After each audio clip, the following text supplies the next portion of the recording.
everyone, welcome back to Sunny Live Chain. Thank you so much guys for tuning in. I'm here to update you what's going to happen on House of Zwide from the 16th to the 28th of January 2023 on Monday.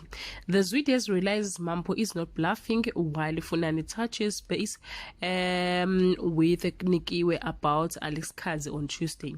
Nkosi demand to know why Shoki met with Mampho while Alex is left fuming at Nikiwe's decision on Wednesday. Faith feels the Lord is only out to punish her while Neo seems to be a bit too interested in honor on Thursday.